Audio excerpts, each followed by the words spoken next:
Y continuamos con el repaso del 2015. Las victorias de hoy descansan en las tragedias de ayer. China confronta el pasado con el presente y en 2015 honró a aquellos que sacrificaron sus vidas por la paz y la libertad con la conmemoración del 70º aniversario del final de la Segunda Guerra Mundial antifascista. En este segmento recordamos los actos conmemorativos organizados por China y por otros países que fueron víctimas del conflicto, al tiempo que hacemos un recuento de los esfuerzos emprendidos por China a lo largo del año, orientados a la salvaguarda de la paz mundial.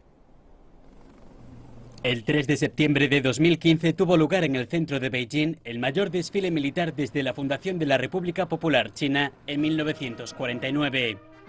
Fue la 14ª celebración del Día Nacional, pero 2015 hizo gala de muchos comienzos. Primera edición destinada a conmemorar el sufrimiento y la contribución del pueblo chino en su lucha contra los invasores japoneses. Primera vez que hicieron acto de presencia los soldados veteranos de guerra. Primera aparición de tropas extranjeras de 17 naciones en el desfile militar y primera ocasión también en que algunos de los más de 500 artefactos militares desplegados se mostraron ante el público. 12.000 soldados, 1.000 de ellos procedentes de otros 17 países extranjeros, entre ellos Cuba, Venezuela, México, Bielorrusia y Kazajistán, repartidos en el mismo número de regimientos. 500 vehículos blindados y 200 aviones en diversas formaciones de combate. Un sólido despliegue de fortaleza y emoción nacional en la plaza de Tiananmen para conmemorar el sacrificio de más de 14 millones de víctimas chinas a manos del imperialismo militarista de Japón. En 2014, la Asamblea Popular Nacional de China designó el 3 de septiembre como el Día de la Victoria de la Guerra de Resistencia del pueblo chino contra la agresión japonesa y anunció que a partir de entonces se llevarían a cabo celebraciones anuales con carácter conmemorativo. El gobierno chino pretende ayudar a su pueblo a recordar la guerra, los sacrificios heroicos y defender la posición enérgica del país en la salvaguarda de su soberanía, su integridad y la paz. En aras de la paz, China seguirá consecuentemente el camino del desarrollo pacífico. La nación china siempre ha sido amante de la paz. Sea cual fuere su fase de desarrollo, China nunca pretenderá la hegemonía o buscará la expansión. Nunca impondrá su trágica experiencia a otros pueblos. El pueblo chino mantendrá su trato amistoso con todos los pueblos del mundo. En este sentido, uno de los mensajes más importantes que el presidente Xi Jinping anunció durante su discurso fue la reducción del cuerpo armado del país en 300.000 soldados. Añadió que la medida muestra el compromiso de China con la paz tanto a nivel nacional como a nivel internacional. Se trata de la cuarta reducción militar de China desde los años 80. Y a pesar de esta medida, el ejército chino aún será el más numeroso del mundo, con 2 millones de efectivos. El deseo chino de armonía mundial quedó confirmado con la presencia de otros líderes mundiales como el presidente ruso Vladimir Putin y el secretario general de Naciones Unidas, Ban Ki-moon. El mundo entero está conmemorando el 70 aniversario del final de la Segunda Guerra Mundial, la guerra más trágica en la historia de los seres humanos, y al mismo tiempo la fundación de las Naciones Unidas. Es importante mirar al pasado, qué tipo de lecciones hemos estado aprendiendo, cómo podemos avanzar hacia un futuro mejor basado en las lecciones aprendidas. Ese es el principal objetivo de mi viaje a China por la invitación del presidente Xi Jinping. La guerra de resistencia del pueblo chino contra la agresión japonesa comenzó el 18 de septiembre de 1931 con la destrucción de una serie de vías de tren en Shenyang, que desencadenaría la ocupación por la fuerza de todo el noreste de China. En los 14 años de guerra que se sucedieron, más de 930 ciudades cayeron ante los agresores japoneses y la mitad del territorio chino fue ocupado por los soldados japoneses.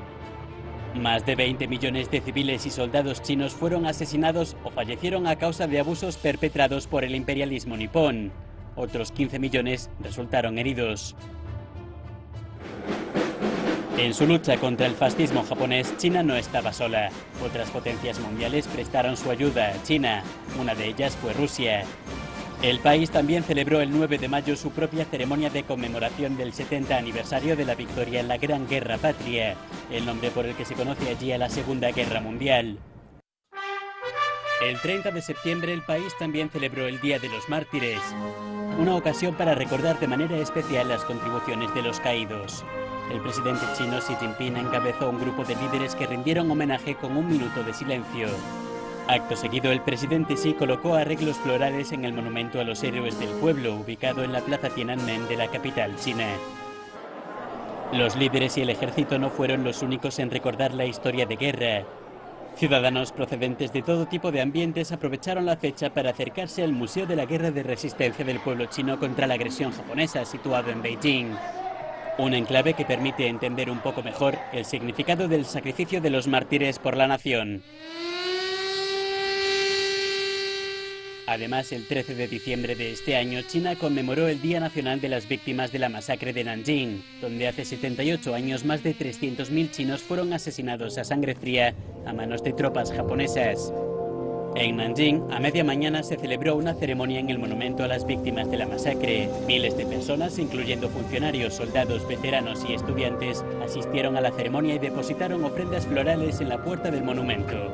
También se leyó una declaración y se tañó la campana de la paz. Se soltaron decenas de palomas. También hubo ceremonias en 17 lugares de fosas comunes alrededor de Nanjing. Ese mismo día, Hong Kong también celebró una ceremonia. Tuvo lugar en el Museo de Defensa Costera y el jefe ejecutivo de la región, Leung Chun-ying, y varios invitados destacados presentaron ofrendas florales. No faltaron tampoco veteranos del Batallón Independiente de Hong Kong de la columna de Dongjiang y representantes de varios grupos de soldados veteranos de guerra. A pesar de las pérdidas acaecidas en el pasado, China está comprometida con un desarrollo pacífico. Esta idea está intrínsecamente relacionada con la senda del socialismo con características chinas que sigue el país. China tiene un tamaño, economía y población que encuentran pocos rivales en el mundo. Pero aún así, el gran número de actos, declaraciones y desfiles militares que tuvieron lugar durante 2015 dejan muy claro que el pueblo y sus líderes buscan en el recuerdo de su pasado, en el homenaje a sus caídos y en la solidaridad con otros países afectados por la Segunda Guerra Mundial antifascista, la energía para convertirse en un actor internacional inclusivo de primer nivel que defiende la paz por encima de todo. CCTV en español.